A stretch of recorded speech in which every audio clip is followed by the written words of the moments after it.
இன்றைய மன்னா சங்கீதம் 122 7வது வசனம். உன் அலங்கத்திற்குள்ளே சமாதானமும் உன் அரண்மனைகளுக்குள்ளே சுகமும் இருப்பதாக.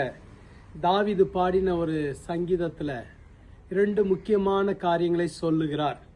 அலங்கத்திற்குள்ளே சமாதானம், அரண்மனைகளுக்குள்ளே சுகம். சுகமும் சமாதானமும் ஒவ்வொருத்தர் வாழ்க்கைக்கும் தேவை, ஒவ்வொரு குடும்பத்துக்கும் தேவை, ஒவ்வொரு திருமண வாழ்விற்கும் தேவை. கர்த்தர் சுகத்தையும் சமாதானத்தையும் உங்களுக்கு கொடுக்க விரும்புகிறார். ஆவி ஆத்மா சரீரத்துல எப்பொழுதும் நமக்கு ஒரு சுகம் தேவை. அது மாத்திரம் இல்ல, நம்முடைய இருதயத்துல எப்பொழுதும் கர்த்தருடைய சமாதானம் தேவை. இது ரெண்டையும் கர்த்தர் இன்றைக்கு உங்களுக்கு கொடுக்க விரும்புகிறார். உங்க வேலை ஸ்தலத்திலையும் நல்ல சமாதானத்தை கொடுக்க விரும்புகிறார். எந்தெந்த பகுதிகளில உங்களுக்கு சுகம் இல்லையோ கர்த்தர் சுகத்தை கொண்டு வர விரும்புகிறார்.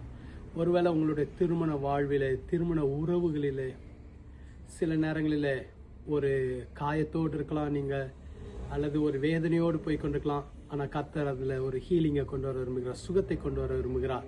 கர்த்தர் சுகத்தை தருகிறவர், சமாதானத்தை தருகிறவர். உங்க வீட்டிற்குள்ளாக கர்த்தருடைய சமாதானம் இருக்கும். ஜெபிக்கலாமா? எங்களை அதிகமாக நேசிக்கிறார் நல்ல ஆண்டவரே, எங்களுக்கு உங்களுடைய சமாதானத்தையும் சுகத்தையும் கர்த்தர் கொடுக்கிறக்கா நன்றி.